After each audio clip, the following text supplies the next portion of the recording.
I interview Brittany, who is the founder and CEO of the Sustainable Fashion Forum, in this episode, and we talk about legislation and fashion, the psychology of fast fashion, building a media empire, running content, and everything and anything in between. It was such a good conversation, so make sure you tune in. This was such a great podcast episode and conversation with Brittany, who is the founder and CEO of the Sustainable Fashion Forum, or SFF, and it is a platform and a media company that is really spearheading so much change and building so much awareness in the industry. In particular, SFF is where nuanced conversations, community, and collaboration collide. And in this episode, like I mentioned at the very beginning, we talked about a lot of different things. We talked about how Brittany creates content. We talked about the psychology of fast fashion and why you may not be able to stop buying things, even though you know you should. We talked about legislation that's coming down the pipeline in the fashion industry and what we think will happen and if it will actually do good. We also talked a lot around sustainability burnout, dealing with everything that's happening. So I'm really excited for you to dive in. And before we get started, though, I just wanted to quickly say, if you're listening to this and you're a sustainable fashion brand that's currently struggling with your sales, don't know what you're going to do to really grow and achieve your objectives this year, let's chat, because I really want to see more successful, sustainable fashion brands in the world. And we talked a little bit about this in the episode around if you're not seeing sales right now, maybe it's your product, maybe it's how you're marketing things, how you're building your brand. And so I would love to chat with you for free to see if it's a fit to work together, but also give you some pointers as well. So if you are interested in working together to really up level and scale your business this year, I would love to meet with you, and you can find out more information about our business consulting services and book a complimentary consultation at recloseted.com/biz. And the link will also be in the show notes for you. And without any further ado, let's dive into the episode. Welcome, Brittany, to Recloseted Radio. I'm so excited to have you today. Thank you for having me. Of course. And so I always kind of start with the same question, but I would love just an overview of your career. And as you're the founder of the Sustainable Fashion Forum, can you also share your journey in starting SFF? Yeah, it's actually probably not what you would imagine. I didn't set out to create a media company. I didn't set out to create a conference. I had zero knowledge of sustainability when I started. So what happened was I was working in marketing and in the fashion industry here in Portland, where I'm based. And I was finding that a lot of the smaller designers, emerging designers that I wanted to work with, retailers, they didn't have the budget to pay for my services for marketing, but they needed it. So it was sort of like this chicken and egg situation where they needed the marketing help, but they didn't have the budget to pay for it. And so I started kind of working with all different types of companies. I worked with like a sliding glass door company at some point, like just all these random companies, just so that I could sustain and keep a roof over my head. So anyway, so I was getting further and further away from fashion, and I was feeling really sad about it because my whole passion was working in this industry and I wanted to be immersed in it. I wasn't necessarily sure like where I was going to end up in the long term, but I wanted to be in fashion. And so I started feeling really sad about that. So I guess also I should probably say too that I was very active in the fashion industry. I was a part of our fashion week here and I just did a lot in the industry. Anyways, I started moving away from it. So long story short is I was asked to moderate a fashion show that was based in sustainability. I think it was called Modified Style. And essentially the whole thing was designers were given bags of fabric and then they had to make clothing out of it. And then there was a fashion show, and then there was judges, I was a judge, and then we just decided which one we liked best, and that was it, right? But during the show, they kept talking about sustainability, and I had heard about it previously. This was like 8 years ago, by the way. So I'd heard about sustainability, but I really didn't know what it meant, what it was about, anything. And so after the fashion show, they did a really great job of really captivating you and making you want to learn more. And so I went home and I Googled and I tried to figure out what was happening. And at the time, all of the information was just all over the place. It contradicted itself. It was very difficult to understand what was happening. I had no idea. I didn't get it. When I look back, I honestly don't know why I thought this was a good idea. I think because for me, I love community and I love bringing people together. So my bright idea was, okay, I searched the internet. I don't understand what's happening. There are designers here in Portland that call themselves sustainable. I'm going to get a panel of them together and I'm going to have them tell me what this is because I don't understand.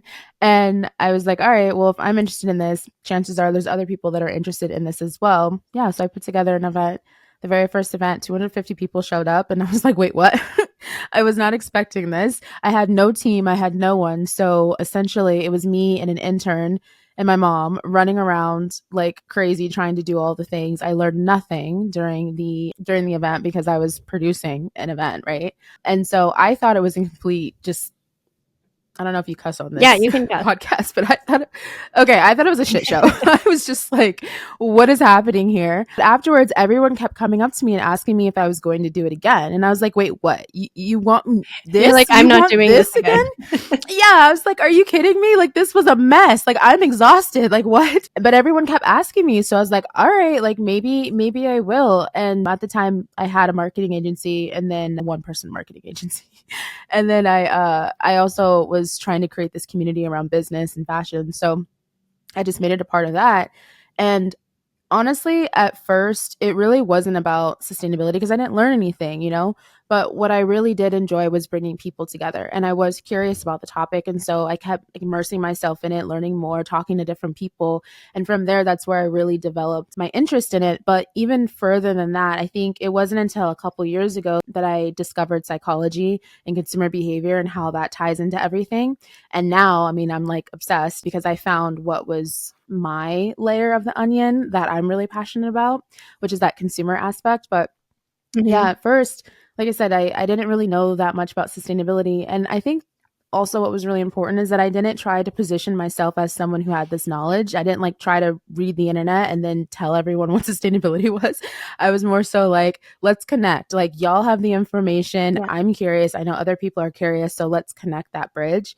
And since then, that really has been the ethos of the Sustainable Fashion Forum, where we really consider ourselves to be a bridge between silos within all stakeholders. So whether it's like C-suite executives or it's like service providers or it's educators, students, small to medium-sized business owners, government, like we really try to bridge all of those gaps and allow for conversation, just for a nuance and more nuanced conversation and Amazing. So what year was it when you did that first event? Like how long ago was that? I want to say it was 2007, but I feel like that's a long time. Wow, okay. Gosh, I don't know. Honestly, That's over 10 years, which is wild. like ever. It's been a really long time. And honestly, like it's interesting because on the one hand, it doesn't feel like I've been doing it for that long. And then on the other hand, it feels like it's been a million years. So I'll have to look at my LinkedIn because I actually don't know. I don't remember the first year we did the conference. I just remember that it was in this furniture store that had really unique and interesting furniture. And I thought that they were like, I was so naive. I thought that they had like, okay, this was a massive warehouse and they had walls on walls on walls, like these big racks that had all this furniture. It was really just like aesthetically not the vibe. And I thought for sure, I was like, oh yeah, they're letting me use their space for like $2 basically. I was like, oh yeah, they're going to clear out this entire space and we're just going to have this like empty warehouse. And they're like, do you know how much money that would cost? No, we're not doing that. So yeah, I just remember it was in this, yeah. But everyone thought it was so cool and everyone was walking around looking at the furniture because it was all reclaimed. So it was like all tied together. But yeah, aesthetically for my wanting it to look a certain way brain, it was awful. Yeah, not the vibe. Not at No, all. but the reason why I asked that is because if you look at the Sustainable Fashion Forum today, it's such a big media company and you must be so proud, but you didn't always start this way. And I think a lot of the times when people listen to podcasts, it's so inspiring, but also on the flip side of that, you can be like, oh, why is my business not like that? Why don't I have that? And it's like, well, Brittany started from literally the furniture warehouse event, right? And now she's grown it to this. So yeah, just wanted to say that. And you did hint a little bit about what the Sustainable Fashion Forum does today, but do you want to share maybe a little bit more about your vision and your mission and like where you want to take it?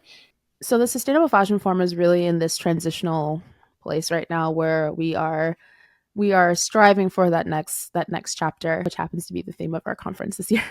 But I would say we're a media company and we are a global community. So we have our conference, which is really our bread and butter. It's where we started.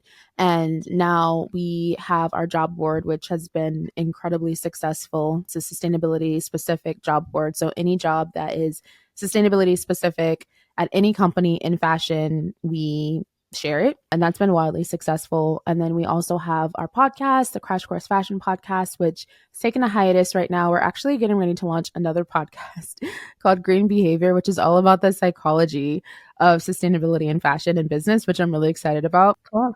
And then, and then we have the media, the online media part of it, where there's articles. Of course, we have our social media, which is really how we really rose in the game. And just building out into a full-blown media company. Yeah, just all the things. Yeah, all the things. Too many things. Honestly, my team gets so mad at me because I'm very much, I mean, if you watch the platform, you probably can tell this, but I get excited about things. I'm like, this, let's do it, let's do it, let's do it. And then I just go full force towards it. And I'm like, oh yeah, this, let's do that. And then I just go full force for it. So we're constantly doing all these things. And honestly, I really need to stop doing that. I need to focus, but I just get so excited about everything. No, I feel you. I feel like I'm the same way. I think every founder is like that, right? There's so many shiny objects, but it is about picking and choosing and focusing. And I think you do a good job at that. I feel like you should give yourself more credit. I appreciate that because internally it's a hot mess. It always is. Though behind the scenes, everything's always on fire, and then in front of the world or whatever, everything's put together. It's fine, Yeah. It's like that meme. I think it's I don't know what animal it is, but it's like a fox or a cat or whatever. It's surrounded in flames, and it's this is fine. Everything's fine. Yeah, legitimately. Yes. Okay, so I want to dive into some of the content you've put out recently because I took a look at your blog on your website and I think it's such a good resource. And one of the pieces that really struck out to me was your 6 themes that will shape the future of sustainable fashion in 2024. And there were so many different nuggets in there, and we'll link it in the show notes for folks to read it as well. But do you want to share high level what some of those themes are or what some of the trends you're seeing in the industry come up this year is? Yeah, for sure. I mean, I think we're definitely going to continue to see crackdowns on greenwashing. That's definitely a hot subject and gets people really fired up. So for sure, I definitely think we're going to start seeing a lot more of that. I also think that we're going to see more collaborative partnerships. And I don't know, I guess I kind of had to think through this one because I think that there are a lot of partnerships that are already happening. But I think that we're going to start being a little bit more intentional, if that makes sense, with the partnerships and really thinking through outside of capsule collections, outside of just doing things at a very surface level, how can we actually partner with each other to make substantial changes? And I think too, partnerships with folks that are sort of out of the ordinary or folks that you wouldn't imagine. I know, for example, with SFF, I know that we have a lot of people that we're working with moving forward, which you might not have imagined. And I think we're just at this place where if you're serious about sustainability, it's time to move past this is hard, this is challenging, this is, the system is messed up, the supply chains are all over the place. It's time to move past that. And I feel too, with what just happened with, gosh, I don't want to pronounce it incorrectly because I don't think I've actually ever said it out loud, but Renewcell? Yes, I knew you were going to bring them up. Yeah. I feel like it's really getting people fired up, and I think people are starting to say, what we've been saying also, which is okay, how long are we going to keep saying this? How long are we going to keep talking? I mean, for me, I look at the Sustainable Fashion Forum of, we've been doing this for quite some time. And when we were putting together the conversations for this year's conference, we're still having the same conversations that we were having way back when I was trying to figure out what sustainability is, it's changed a bit, we've shifted a bit and there's different nuances that we're adding to the conversation. But for the most part, we're still having the same conversations.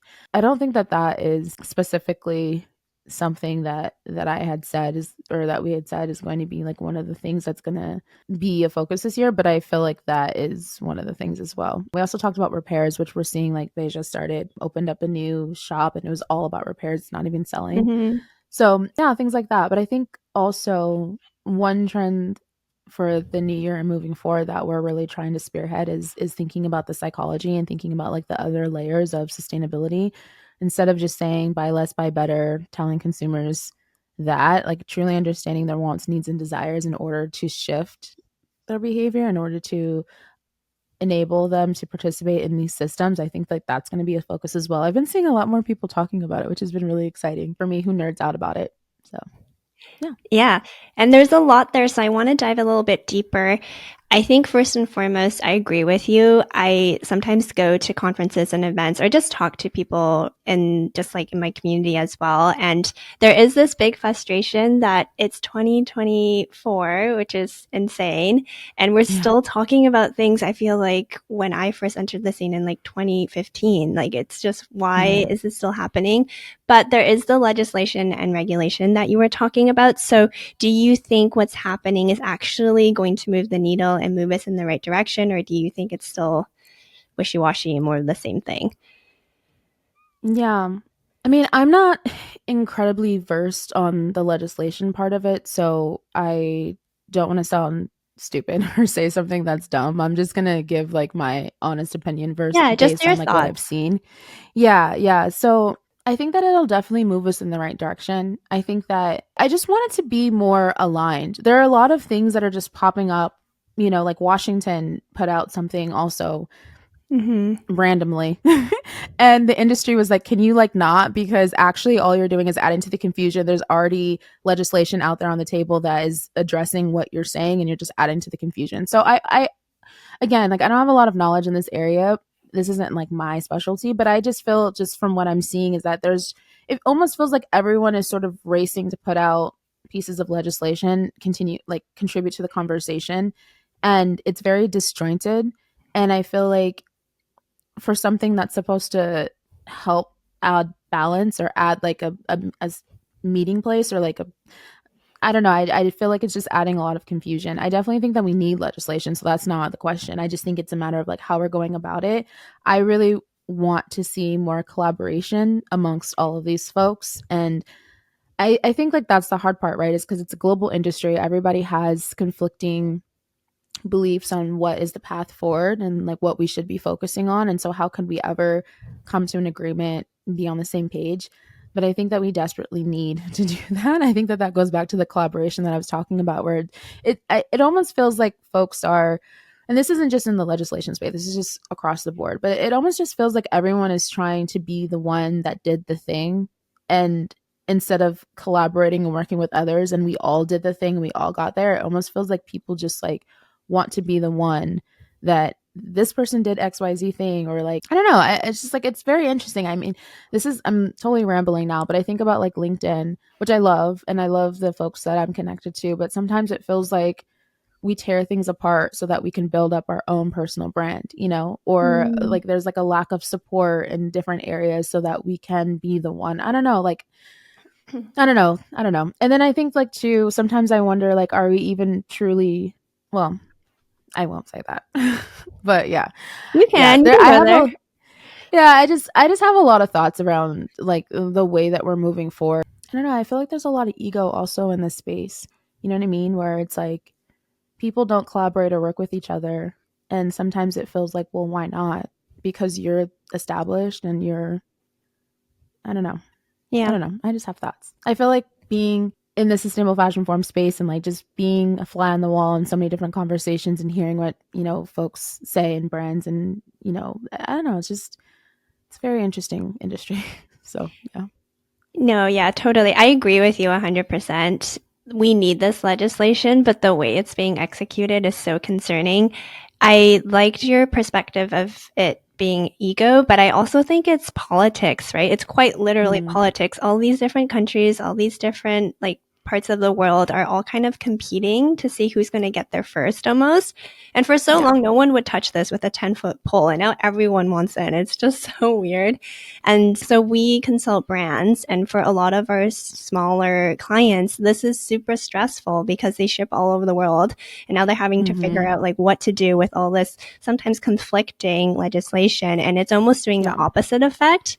And for bigger brands that don't necessarily want to shape up their act to begin with, I feel like this is even more overwhelming and might actually encourage behavior that we don't want. So I don't know. I think we Mm-hmm. need it and it'll be messy getting there, which everything always is, but we'll see how it pans out. And I'm always kind of hoping for the best.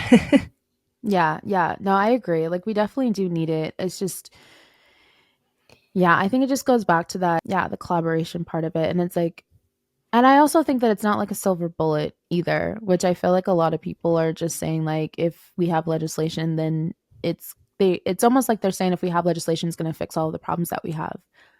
Well, we have legislation right now and we still have a shit ton of problems and issues, Yeah. you know what I mean? And people find ways to get around and all of that. So I don't think that it's going to be a silver bullet. I think that it's part of the strategy, Yeah. but I don't think it's the only part of it. And I think it also matters how we go about it, because if you're yeah, I think it just matters how we go about it. And I just really, like I said, I remember I posted something about this on LinkedIn about how I was wondering if we're like actually setting ourselves up for failure because of the way legislation is going about, talking about like the need for collaboration. And someone commented and said, there's a lot of things happening behind the scenes that you don't know about. And I was like, oh, excuse me. Well, so if this is actually what's happening, then great, I'm excited. But if not, like, I think that that's important. So, yeah. Yeah. No, I agree with you. LinkedIn is such a prickly place, especially in our realm. Like people really Yeah. go off on anything and everything. And I feel like the more critical you are, the more the post does better. And I get it, right? Mhm. It like draws eyeballs and all this stuff. But sometimes it just, I feel like encourages people to like green hush, right? Like why would I talk about anything if I'm just going to be ripped apart on LinkedIn? So I still do the social for the Sustainable Fashion Forum, which I am very, very much ready to not be doing that. So hopefully we'll be hiring someone very soon to take that over. But I stopped posting for a very long time on Instagram because I think as the founder of this company, and then also seeing people's thoughts, sometimes it's too much. Like I need to remove myself. And so I just stopped posting for like ever, because I got tired of it, you know? And I moved to LinkedIn, and I love LinkedIn. Like I mean, I spend some way more time than I should on LinkedIn. And yeah, and I've noticed that, I don't know. I haven't actually noticed that. I mean, I feel like with some people, I have had some little like spats with people because like they were just rude for no reason. It's like you can disagree with me, but you don't have to be rude. Like, what is this, Twitter? Like, I don't understand like what's Yeah. happening.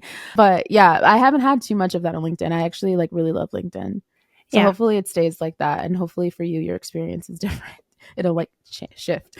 Yeah, yeah, yeah. I feel like LinkedIn is definitely better than Twitter. Like people are respectful, but I do think there's still just room in general for people to understand that like folks can have different opinions and you can Yeah. respectfully disagree. And that's a beautiful thing because then you can engage in Hmm. conversation, learn where they're coming from. They can learn where you're coming from and everyone can just learn and grow together like you were talking about. So Yeah. I awesome. think it's important too, though, like how you disagree is a big deal. It's in my opinion. You know what I mean? Like you can disagree without being rude or, you Totally. know, like insulting someone. I've been actually wanting to post something about that, like in our stories or something on Instagram, because sometimes people just like tear each other apart and they're so rude for no reason. I'm just like, what is happening? Like they're just like fighting amongst each other, like in our comments. And I'm like, what? Like, should I Yeah. hop in? Like, what do I do? So, yeah. Yeah, it's sometimes wild and kind of on topic, but I want to talk more about the psychology piece, which I know you're really passionate about. So, quick backstory on me. I used to retail therapy myself better. I hated the job I was in. You know, I was just miserable in my cubicle. And when I found out about my harmful, like the harmful effects I was having on the world with my fashion choices, I knew I had to shape up. And so I just quit cold turkey. I stopped buying things. But it was so difficult that first month because I basically had a shopping addiction. And I know a lot of other people do as Mhm. well. So can you speak to me a little bit more about that consumer behavior psychology piece that you're passionate about? Because brands do need to, you know, make better clothing. They need to have better materials. They need to pay a living wage. But because of that, the products are typically more expensive. And I know that folks have an adverse reaction sometimes to that because they're so used to seeing $5 t-shirts or like $15 pairs of pants. So yeah, tell me all about that. Yeah, I feel like you touched on two different things: the price point, and then also the psychology of like being addicted. So which part do you want me to touch on? Whichever one you think makes sense to dive into first. I would love you to talk about both, but just wherever you want to take this. Yeah, totally. I think that it's really interesting, fashion in particular. I mean, this applies to so many different things that we buy and just our behavior in general. But I think fashion is really interesting because it's so layered, you know, like we always, I don't know, like when you say like, oh, I work in fashion, people sort of have like these thoughts. And, you know, if you care about fashion or whatever, like people have these thoughts and assumptions and whatnot. But I think it's really interesting because it's so deep and layered. And even for folks that say that they don't care, like there is something in there also for them. Yeah. Or maybe it's not fashion for them. It's something else. Like, for example, my husband, he is very much a nerd and very much into like anime and like card collecting and like just things like that, and video games. Like, in his friend circle, like they have their things. That's what is, I don't know, like what's cool to have, you know what I mean, like for their Mm-hmm. social signaling and whatnot. Anyways, my point is everyone has something, but for us it's fashion. Okay, so fashion, I think it's interesting because it's not just about like the clothing. It's about wanting to belong to certain groups. It's wanting to project a particular image. It's wanting to be accepted, belong, all of that, which is basic human intrinsic wants and needs, right? And I think this is kind of why I get so frustrated with the mantra of like buy less, buy better, and telling consumers, oh, education is what's going to be the thing that's going to make them change their behavior. And the reality is, when you're online scrolling and you see something that's really cute, what's going through your mind is not necessarily for everyone all of the facts that you've heard about fashion's negative impact on people and planet. Like, that's not what's going through your mind. What's going through your mind is how cute you would look. Where would you wear this to? How people will see you if you had it. The pictures that you can take, the social signaling, like, oh, I want to be a part of what, like the clean girl vibe, right? So like this will help me do that, or I want to be an influencer. This will help me to take pictures, or this was something that I can do for a flat lay or whatever. Like, that's what's going through your mind. And though you may think about the impact at some point, or it may be there, like, is that enough to make you not buy it? Because your wants and desires are so strong. Like, is that enough? And for a lot of people, the answer is Mm-hmm. no, if they even think about it at all. You know what I mean? And so I think I said this like on a podcast at one point. I feel like the sustainable fashion movement is bringing like a stick to a knife fight, or like a knife to a gunfight. You know what I mean? Like, I feel like we're Yeah. we're not we're not tackling the root problem, or the root issue, or the root desire, want, whatever, that's pushing consumerism and pushing people to want to buy things. And then we're saying like, oh, just buy less, like just buy better, just buy secondhand, just, do this. And I don't know. So I think like there's just no way we can talk about sustainability and we can talk about, consumer behavior without talking about the psychology. And then as far as like the price point, I think that that also comes back to consumer behavior as well. Because if you think about like certain brands, for example, like Revolve, they're not cheap. You know what I mean? And even Zara, like, they're not cheap, but people buy from them. The same people are saying that sustainable clothing is too expensive. Maybe some of the brands that you're working with, the smaller companies, like those same people most likely probably are shopping in these places.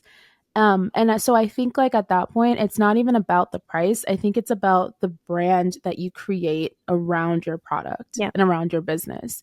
And if you don't have a strong enough brand that's actually making someone want your product, like, they're going to say, oh, it's too expensive. They're just going to give you an excuse, whatever excuse that may be. And the easiest one is to say it's too expensive.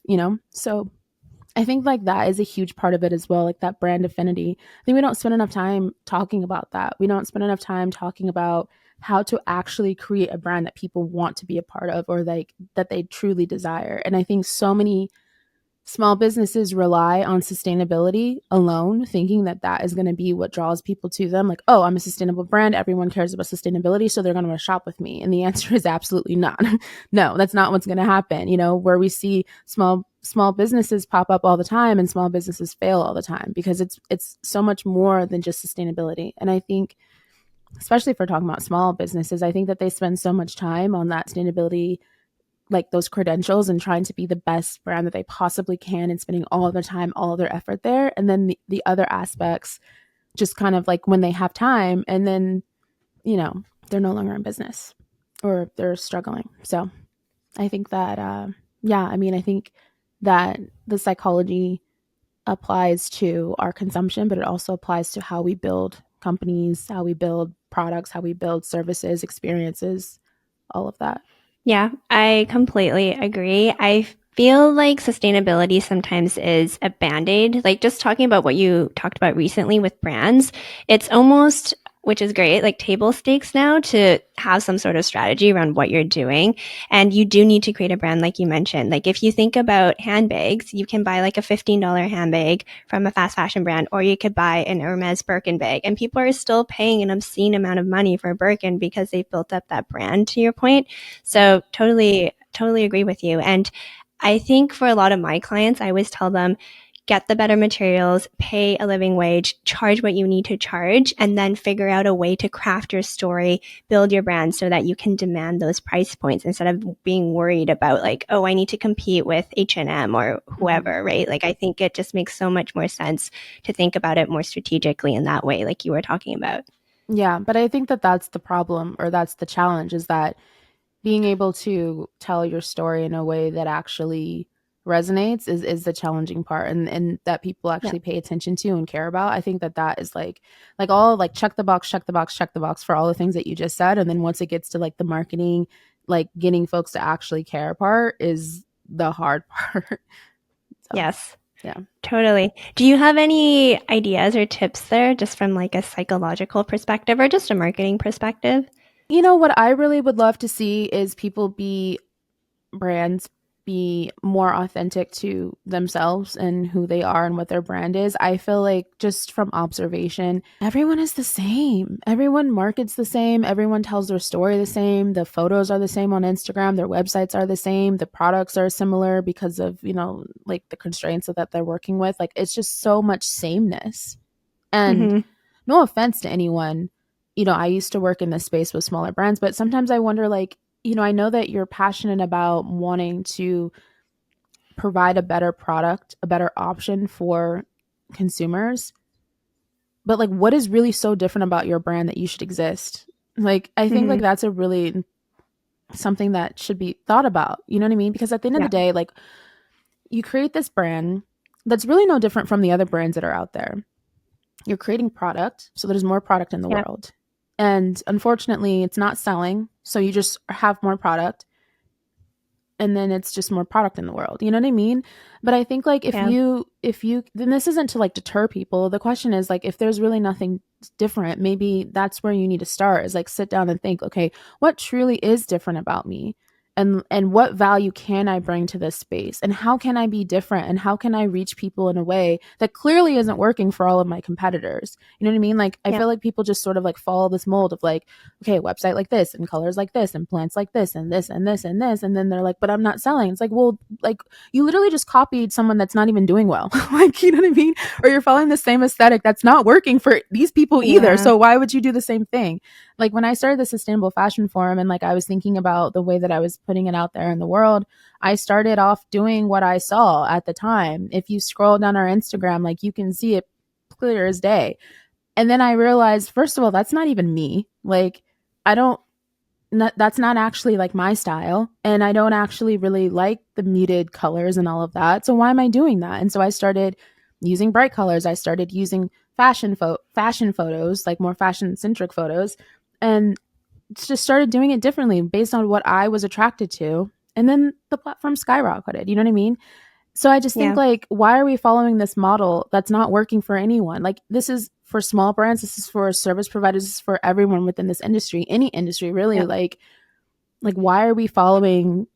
I don't know. So I think like that's a really good place to start. And then, you know, maybe have that honest conversation that if there isn't really anything truly different, then maybe you shouldn't have a brand. Like I don't know. Like I don't mean to be like Debbie Downer, but the reality is like, what is it, like you, if you're not bringing something different to the market, if you're not doing something truly different, then yeah, I don't know. I don't mean to rain on anyone's parade, but that's just something that I No, think I about a talk lot. about this a lot actually. So it's actually Nice. nice Okay, good. hearing about it from someone else. No, because I always say like you can make the best product in the world with the most sustainable materials at the best factory.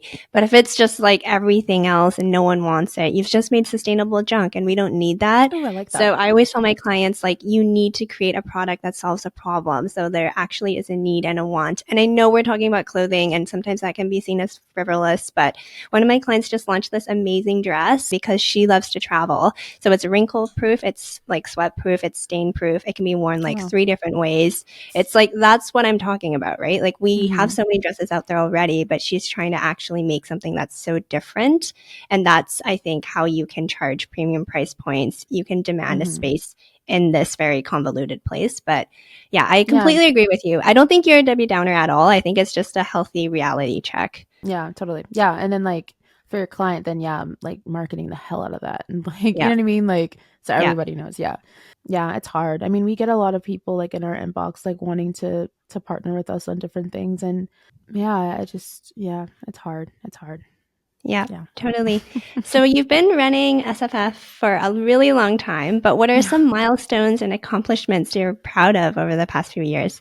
I think some of the partnerships that we have had, I think some of the partnerships that we've had have been really big for me personally, because I mean, it just feels different when you're like the founder and you're the one, like this was like my baby, my passion project. This was like, you know, something that I wasn't intending to become what it is now.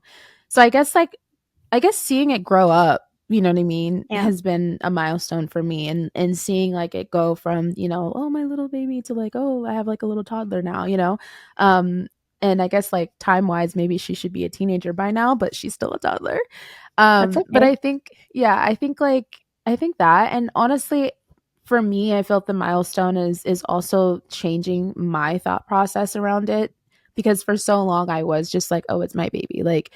And I don't even think I really realized the impact that I was having, or just like the spaces that our content was going, until I realized how far reaching our content is. And that was huge for me, like having that realization, but then also being like, okay, I guess I should take this serious and I should do this properly. I know that we have like a question that you want to talk about like what I would do differently. I have a lot around that, but I think that that's pretty important for me. And I think too, also like we're going to Austin for this conference. That's a huge milestone for me as well. It's always been in Portland, our hometown, our headquarters. And so it's very scary actually going to Austin. It's also the first time the conference will be 3 days. It's always been 2.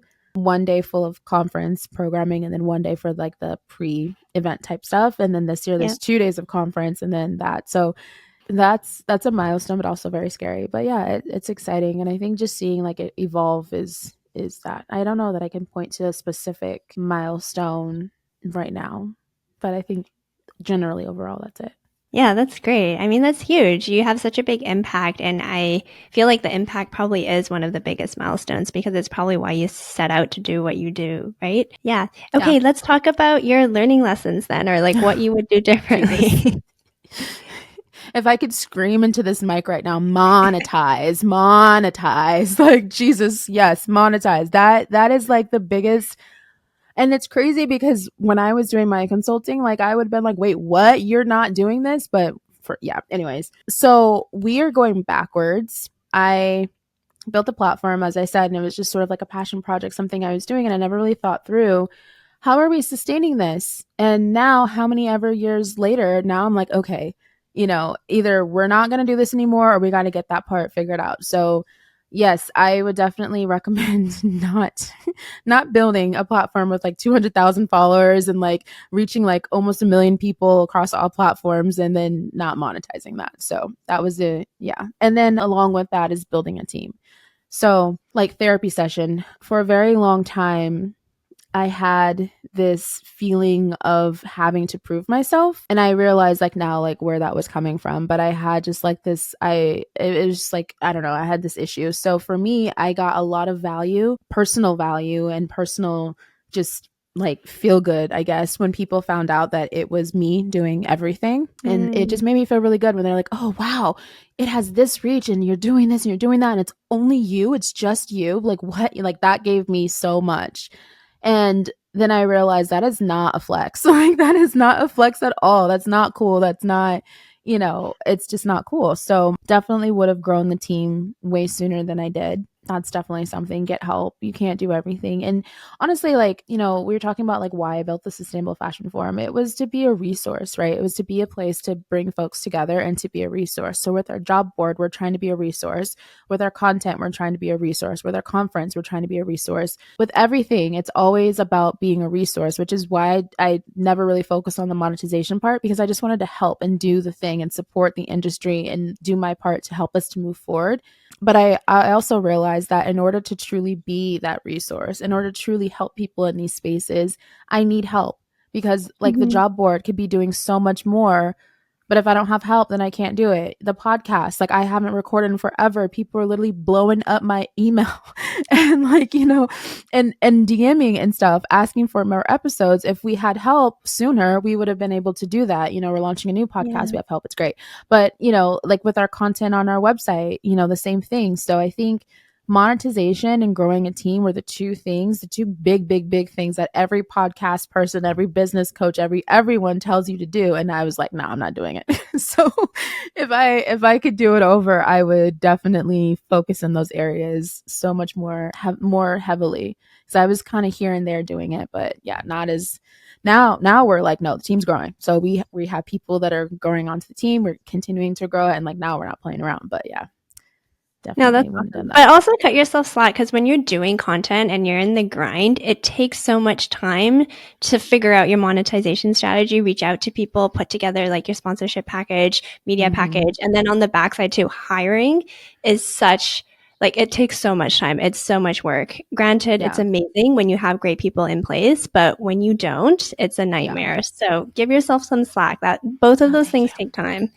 Yeah, I think too, like just utilizing like people in my community, because people would always reach out and say, hey, I have experience in XYZ thing, like how can I support you? And I'd be like, well, I don't know, so I just wouldn't say anything. And Mm, and even like what you were saying about, like it takes time to do all these different things, it does. But if you can find someone to do it for you, like, so for example, like I'm very unhappy with the amount of press that the Sustainable Fashion Forum has gotten.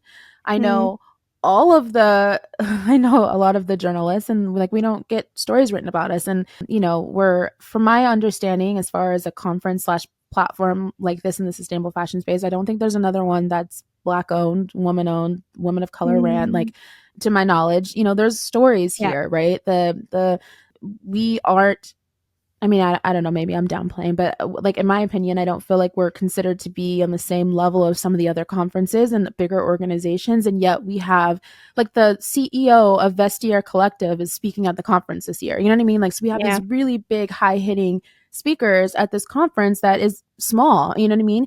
No Yeah. story. So like I've been kind of whining about it and I was like, what I need to do is get someone to do the PR. So that's what I'm Yeah. working on right now, is getting someone to do it, because it's like I don't have time to do it, and I'm tired of not getting press. So like Yeah. outsource that, get someone. So I think, but my mind had to get there, because I would have been like, oh no, I can still do it. Like I'll just write a press release, and then all these other things I have to do. Like, oh, I can still do it. I can still do it. I can still do it. Meanwhile, like the conference is over.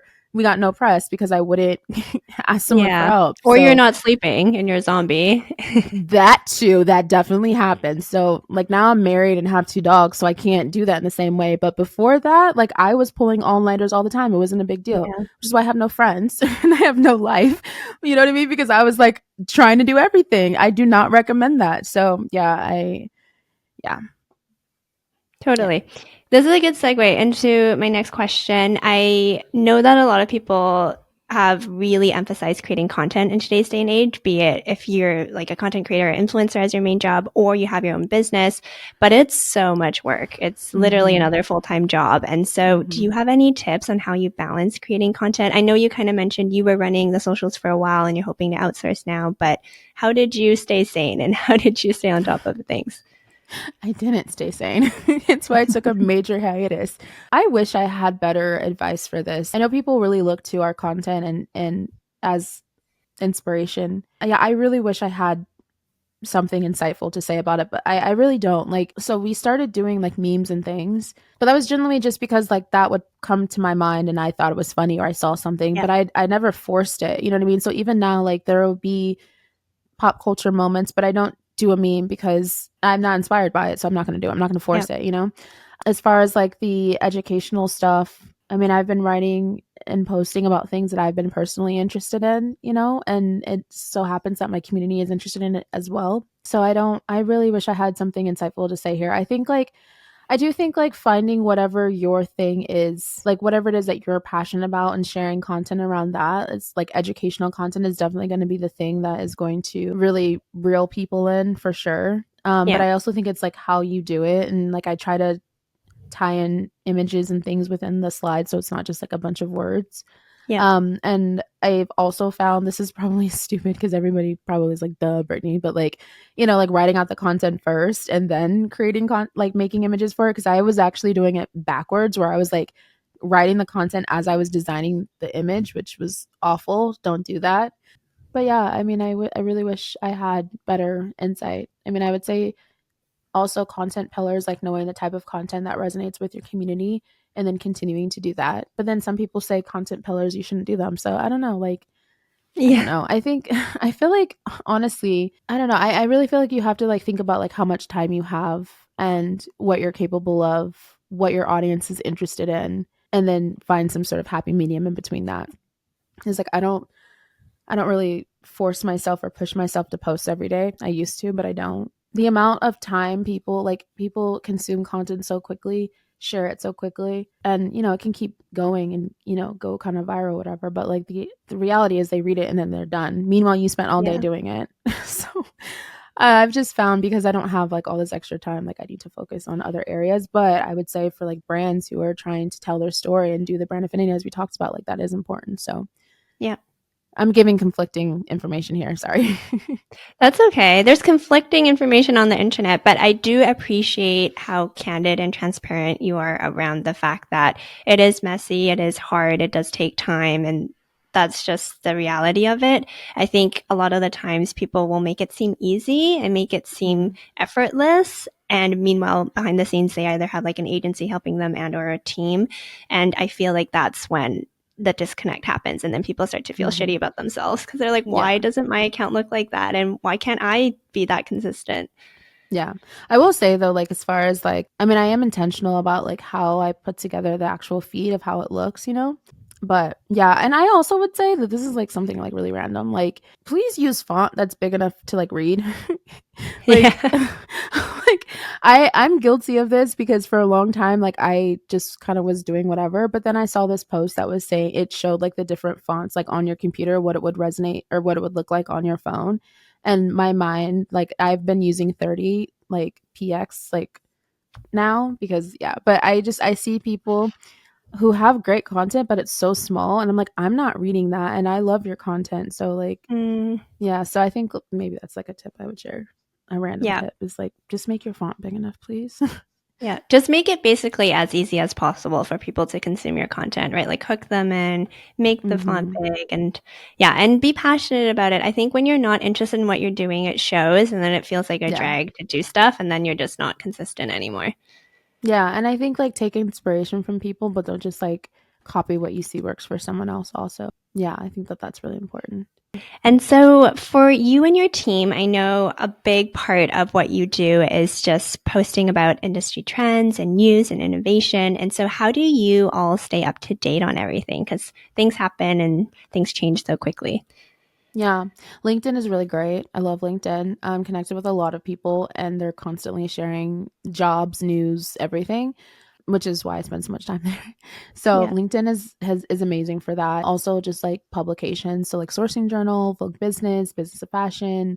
There's some other ones that I can't think of off the top of my head right now. But honestly, just like anywhere and everywhere is just constantly looking for what's happening. And kind of starting to wrap up here, but in talking about all this and what's happening, a lot of the times you can feel like when you're in this space, this sense of sustainability burnout or hopelessness. And so, Mhm. do you ever feel like this? And if so, how do you deal with it?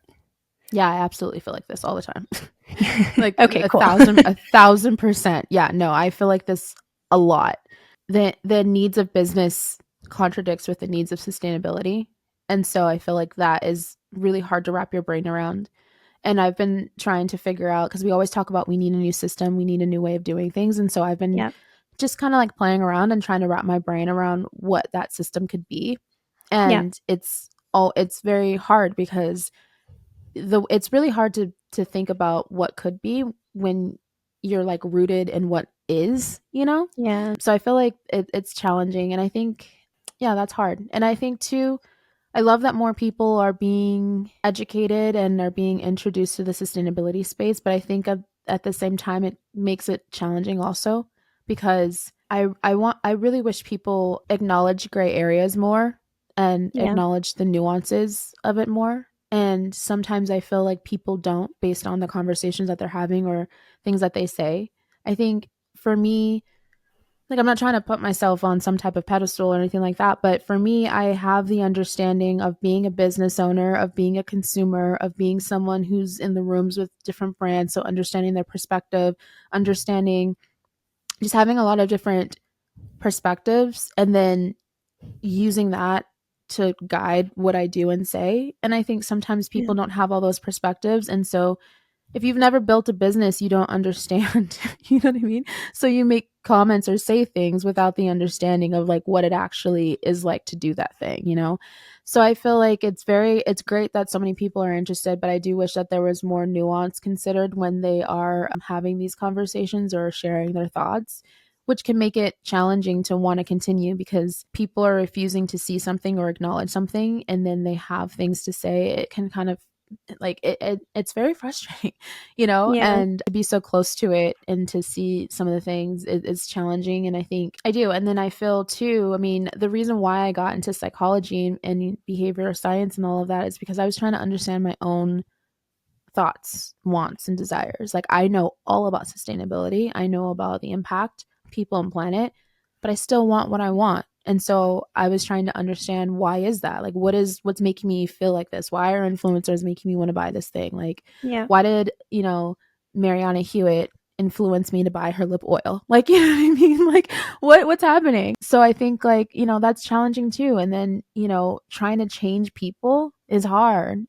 So I think all of that makes it challenging sometimes to be in this space. Yeah, I agree. I feel like it kind of ties back to our earlier conversation about respectfully having conversations and debates with people, because Mm-hmm. you don't know what someone else's shoes are like, or you don't know, for example, like you mentioned, what running a business is like. So if you haven't ran a business before and someone's telling you a conflicting piece of information because you don't have that Mm-hmm. experience, then get curious and, Mm-hmm. listen. Mm-hmm. Yeah, or try to understand their perspective. Yeah. I think sometimes people are just so like, I don't know, the color blue is bad. So anything that's blue is bad. But like, Mhm. okay, but what about if it's light blue? Like, you know what I mean? Or if it's dark Yeah. blue, or like there's differences, but like, no, blue is bad, like with fast fashion. Like, for Yeah. example, like it's just, and then I think it's so interesting too, like why fast fashion like makes people so irate. Like, it's Yeah. really, really fascinating. But yeah, I think it's challenging. But, I think like taking a step back is really important. I think surrounding yourself with people, is important. Having your time to like unplug is important. I wasn't doing that. And so a lot of the times when I feel burnt out, it's because I'm not actually taking time for Yeah. myself. I'm not stepping away from it. It's very important. It's very important. And I think too, if we can just be more supportive, like it goes back to collaboration, but like Yeah. supportive of each other, right? Like if we all want the same thing, we all may have a different path of how we're getting there, but we can support each other's path, and we can support that this is where someone is right now, or this is what they think to be true. We can share our opinion, but that doesn't necessarily mean that what they're saying is wrong either. You know what I mean? Like there could be some Yeah. truths to that. And I think like, I mean, we're a community, right? Like we're supposed to be a community. And I think sometimes we don't act like a community. So Mm. I think like just support, like across the board, support for, innovation, support for brands, support for service providers, support for people who are working in the space, Yeah. because like it's very hard. It's very, very, very hard to be a sustainability director, manager, whatever at any fill in the blank company. It's very hard. And I think about this a lot as well, where it's like, we just had some really tough years. And for some people, like we're still having tough years, and we have our personal challenges that we're dealing with. The state of the world is shit. Yeah. There's just a lot going on, and so we have those challenges personally, whatever's happening with our interpersonal like family stuff as well. Then on top of it, you go to work and you're dealing with all these challenges. You're pushing a boulder uphill. You know, people like you may make progress in one area, press release comes out about it or something, and then everyone's like, that's greenwashing. Like I think about like I get kind of irate about the whole H&M conversation because Mm, I didn't realize how much H&M is actually doing for the industry and how much money they're throwing behind. I mean, obviously you can't throw money at your problems, but like how much support they're doing for all these different areas, things that a lot of people don't actually know, yeah. but because they're overproducing, it's automatic no. You know what I mean? And that's where I think there's like gray areas. Like I think like and then for the people that are working in that space, like you challenge them to be better and to do better. But anything they do is like, no, that's not good enough. No, it's not good enough. Yeah. No, no, So it's no, like, why no. would they even bother? Yeah, yeah. Like they're, you know, the solar wind farm that they're creating in Bangladesh, which is going to support the whole, all those people. And it's like, but that's greenwashing. It's like, okay, really? Like, so yeah, I don't know. Like, I think people make it hard to want to work in this space when that's the attitude that they have to everything. So I Yeah. would want people to like maybe consider that. I don't know. You know, like, do you want this change from these brands or not? You know? Yeah, I agree. It's about staying curious, right? And because sustainability is so nuanced, it's so great, like you talk about. And it's also just these brands are doing things, but we want to encourage them to keep doing it. We want to ask Mm-hmm. questions. And for brands that aren't doing it, maybe channel some of that anger or frustration to them instead. Yeah, and I want to end on kind of a more positive, more fun note, but is there something you've seen recently in the fashion industry that's given you hope about what's going on or, it's given you kind of that light at the end of the tunnel? So I guess like for me, because I am so obsessed with the psychology and all of that, I have been very excited to see our community and how they've responded to these conversations and how people are thinking about their own behavior. We have had like quite a few people DM us and say like, thank you for talking about this. I never thought about this before, or this is really Amazing. interesting. And that's actually really exciting for me because it makes me feel like people are thinking about things differently and applying it differently. And it's not just like the scary ass fact that like, oh my God, I didn't realize all this water is being used or like, you know, rivers are being dyed colors or whatever, but it's like something that feels close to them and something like practically that they can think about when they are influenced or see things. Yeah. So that's given me really a lot of hope because a lot of people on LinkedIn tell me that changing consumer behavior is basically impossible and that we can't do it and that like we need to focus on legislation and all these other things because consumers won't change. And I think I really disagree with that. It's the way in which we've gone about it. So I think seeing that has been really impactful for me and exciting, and hence why we're launching this podcast because I love talking about it and my Yeah. community loves hearing about it. So I'm excited about that. So yeah, I feel like that's what's giving me hope and making me excited because we're tackling it at the root Yeah. rather than, you know, kind of buy less, buy better. So yeah. Totally. And we need all players involved too, right? And I feel like Mm-hmm. when you shove something down people's throats, be it brands and consumers with this legislation, they'll comply, but they don't really want to. And there's not that Mm-hmm. intrinsic motivation or understanding. And I really love what you're saying about getting to the root of the issue and then also having legislation in the meanwhile too. It's a multi-pronged Totally. approach, you know? And I think like people, man, when I was like first started talking about it, people are like, no, we need legislation. Like, no, we need this. Like, no. And it's like, no, we need everything. Why Yeah. can't we have it all? Why is it Yeah. only a this or that? Like, why isn't Yeah. it not this and that? You know what I mean? And also, like people love to say, like, don't blame the consumer. There is some blame to put there. You know what I mean? And I Yeah. think it makes people feel better and they don't want to be the problem and they want brands to fix and they want governments to fix so that they don't have to fix themselves or do something different and make different choices. But the reality is, brands are following what we do. And even with legislation, like how long have we been talking about a need for legislation? But it's because consumers are talking about it now that now we see it happening. Yeah. Everyone follows what consumers want. Like that's how this system works. We everything follows the consumer. So to say that the consumer doesn't have a role to play, shouldn't be held responsible, I mean, I don't agree with that. And I include myself in that too, right? Like Yeah. I'm not just saying like, oh y'all. No, I'm saying me too. Like we all make choices every day, whether we acknowledge what we know to be true or not. Like, we all make these choices, so we have to be held responsible. So yeah, anyways, I think it's everyone. And yeah, thank you for coming to my TED Talk. No, 100%. I'm so excited for your podcast. I'm going to be like, everyone, you need to listen to this and do some deep Thank inner you. work.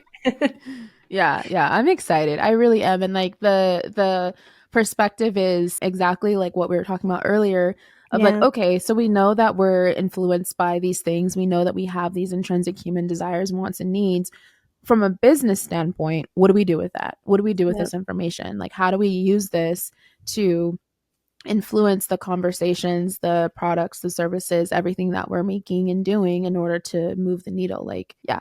So I'm very excited. And I have like neuroscientists that are coming on the podcast and like just different Ooh. people, yeah, who have a lot of knowledge. So it's not just me saying, hey, we need to do XYZ thing. No, it's like people who actually know stuff. No, you Not know me. stuff too. Thank you. Yeah. Awesome. So I do want to talk more about your upcoming conference in Austin, which is so exciting. So can you share a little bit more about the Sustainable Fashion Forum in Austin and what folks can expect? Yeah. So I have been saying, or we've been saying, that it is a 3-day conference where nuanced conversations, community, and collaboration collide, and that really truly is what it is. So it's a 3-day event, 2 days of conferencing, 1 day of workshops, and our pre-conference party, and then at the end we have our after party, which we have a live DJ, and I'm like really excited. Oh, it's It's so fun. actually Yeah, it's actually one of the speakers, and he's the CEO of the company Low and Sons. And Oh, cool. so yeah, so he's gonna like get off stage and then like go DJ. I don't know, it's just like so cool to me and just so fun. So I'm excited for that. And we have a lot of really great speakers and a lot of really great people that are coming. We're talking about the next chapter of sustainability in fashion. So it's kind of going back to what we talked about before. We're having these same conversations at every conference, online, Yeah. webinars, podcasts, whatever. We're talking about the same thing, but like, what is the next chapter? Like, where do we go from here? Like, can Yeah. we turn the page? So that's essentially what we're going to be talking about. So we're going to be talking about, all right, so next gen materials, like we all know that they're great. We all know that we need them. And then, we always have this conversation of like, how do we incorporate them into our supply chain? Okay, no, beyond that, like what actually needs to happen? Like, what do we need to do? And how can brands better support like Yeah. conversations around that?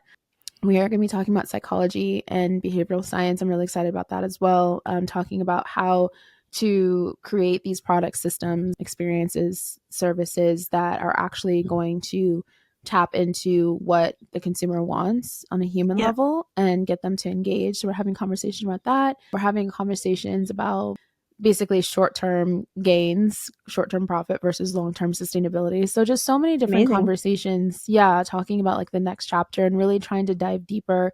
A lot of these conversations like we've had also, on our platform, but diving deeper because we obviously haven't gotten to what is needed in order to move forward and to turn the page to the next chapter. So that's what we're going to be talking about.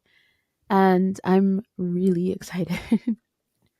I'm excited for you. That sounds amazing. And it's so needed because, like you mentioned, everyone I feel like is talking about the same thing. And they're just saying, we need to be more sustainable. We need to be more Mm-hmm. conscious. Brands need to do this. And it's all the same. And we've been talking about this for years. So this is so needed. And I'm really excited to see what happens at the conference. Yeah. Thank you. Yeah. And I think too, like, another thing we've always been talking about, like, oh, we need systems change. We need systems change. Mm, We need something different, whatever. But what does that mean? And also, if someone puts out something that could be completely different than what we're doing now, like, I don't know, something that I like to do is like sort of like think tank where you just kind of put out this like idea and then the conversation is how could that work, not why it won't work. So for yeah. example, like on LinkedIn, I was talking about, I think it was Tord who started it, where they had their retail brand company and they were wanting to limit how much consumers could buy. I don't know that they're still doing that. I tried to look into it. It doesn't look like they're still doing it. So I don't know what happened with that. But I had like this like idea of like, what if all brands limited how much consumers can buy, right? And just kind of like thought through like what that would be. And then like there's all these people that were talking about then there would be like a black market for like buying stuff, and people would like sell their credits to other people. Like I don't know, it just got really dark really fast. But I I thought it was kind of interesting for the folks who actually did stay on topic and like did kind of ideate of like what could that look like. I don't know, just like stuff like that. We're playing around with doing that live on stage, like with some folks, of doing like a think tank of just something like, yeah, like what would happen if blah, blah, blah. And just like thinking through all the things that could happen. I guess like the black market stuff could happen also, but then like, how could we counteract it? Yeah, how can we legislate that? Yeah, exactly. Yeah. Above all, with the Sustainable Fashion Forum, we really just are trying to think out of the box. You know what I mean? And we're just trying to have nuanced conversations and just do things differently than what's been done, you know, because what's been done has got us to where we are today. But we know that we have so much more to go. And if we continue kind of having the same conversations, doing the same things in the same way, collaborating with the same people, like we know where that will get us. What will happen if we do something different? What if we collaborate with people that we never thought was someone to collaborate with? Or like, what if we, you know, thought about something or actually gave positive thought to an idea instead of immediately tearing it down and saying why it won't work? Like, that's what we're all about at SFF. So if y'all are about that too, I encourage you to come to the conference or, you know, like tune into the podcast, be a part of our community online, because that's what we're doing over here. Love it. And so if people do want to join your community, what are your links? Like, you know, share all of them. Yeah. So we're the Sustainable Fashion Forum pretty much everywhere. So on Instagram, website. Okay. I'm not okay. I'm like old. So we don't really do much on TikTok. I'm not old actually, but I am actually, but whatever it is. We don't do much on TikTok, but whoever we're hiring for social, that is what we're hoping to do with them. So yeah. And then on podcasts, wherever you listen, Crash Course Fashion, and then Green Behavior. Amazing. Thank you so much, Brittany. This was so fun. I feel like it was just like a nice coffee chat, and you shared so much, and I know folks will have a lot to think about. So thanks for your time. Yeah, absolutely. Thank you for having me on the podcast. I had fun.